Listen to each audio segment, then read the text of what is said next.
नमस्कार, आप देख रहे हैं नेक्स्ट 9 न्यूज में हूं आपके साथ दीपक गुप्ता और आपको जानकारी दे दें कि अशोक गहलोत की कुर्सी पर खतरा मंडरा रहा है क्योंकि रंधावा ने वो काम कर लिया है जो काम करने से बड़े प्रभारी, बड़े से बड़े मंत्री डर रहे थे।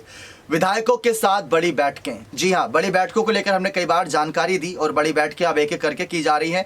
किसी ने राय ये दी थी कि अगर विधायकों से एक एक करके पूछा जाएगा तो शायद पायलट और गहलोत में से ज़्यादातर विधायक पायलट का नाम लेंगे क्योंकि गहलोत से कुछ विधायक डर खाते हैं। और इन सब के बीच खबरें भी ऐसी सामने आई कि राहुल गांधी कांग्रेस पार्टी से बाहर का रास्ता उन नेताओं को दिखा सकते हैं जो अपने आप को आला कमान समझे बैठे हैं और आला कमान बनना नहीं चाह रहे, यानी कि उनका निशाना अशोक गहलोत पर था। प्रियंका गांधी ने भी यही बात कही थी। लेकिन इसके बाद अगर चर्चा करें तो चर्चा इस बात की भी हो रही है कि जिस तरीके से राजस्थान की सियासी सत्ता में गहलोत की कुर्सी पर अब कहीं ना कहीं खतरा मंडरा रहा है, बहुत बड़ा काले बादल मंडरा रहे हैं, मुसीबतों को जो बादल कहेंगे। अब इस फिल्म के बीच उनको सोनिया गांधी की याद आ रही है। ऐसी खबरें हैं कि सोनिया गांधी से उनकी लगातार बातचीत हो रही है। सोनिया गांधी से मुलाकात भी हुई थी कुछ दिनों पहले और फोन पर बातचीत को लेकर तब खबरें सामने आई थी जब सितंबर के महीने में बगावत हुई थी, माफी मांगी थी अशोक गहलोत ने। सोनिया गांधी को अचानक फोन भी किए गए क्योंकि आला कमान सबसे ज्यादा दिनों तक महिला के तौर पर, अध्यक्ष के तौर पर जो रही कांग्रेस पार्टी की, वो सोनिया गांधी रही और सोनिया के समय में ही गहलोत का मुद्दा उठा था। सोनिया के अध्यक्ष पद के रहते हुए ही अशोक गहलोत को मुख्यमंत्री पद सौंपा गया था।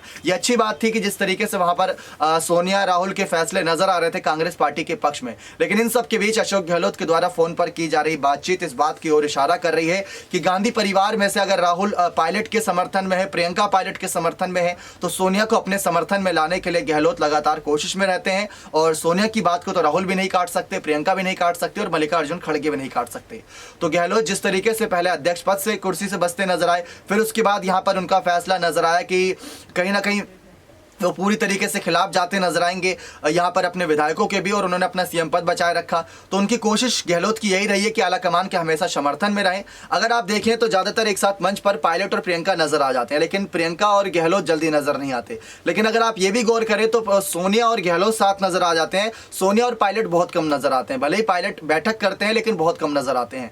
लेकिन ये अंदरूनी सूत्रों के अनुसार खबरें हैं कि लगातार फोन पर बातचीत का अब दौर शुरू हो चुका है क्योंकि गहलोत की कुर्सी छिन सकती है ऐसा कहा जा रहा है। लेकिन बजट से पहले उनकी कुर्सी जाएगी या बजट के बाद जाएगी या राजस्थान विधानसभा चुनाव के बाद जाएगी या चुनाव से पहले जाएगी, ये अपने आप में बहुत बड़ा सवाल है। और इन सवालों का जवाब शायद ही हम और आप कभी दे पाए क्योंकि ये कांग्रेस के आला कमान के निजी फैसले हैं और ये फैसले जनता के बीच जब सामने आएंगे तो शायद पायलट को नुकसान मिलेगा क्योंकि गहलोत का समर्थन एक बार फिर से होता नजर आ सकता है। इस पर आपकी क्या राय? क्योंकि गहलोत का देखा जाए तो राजनीतिक करियर का शायद ये आखिरी चुनाव हो और इस पर एक इमोशनल कार्ड भी वो खेल सकते हैं। अपने कमेंट सेक्शन में जोड़ दीजिए कि गहलोत और पायलट की लड़ाई का निष्कर्ष क्या सरकार गिरने पर आएगा या सरकार रिपीट होने पर आएगा। बहुत बहुत धन्यवाद।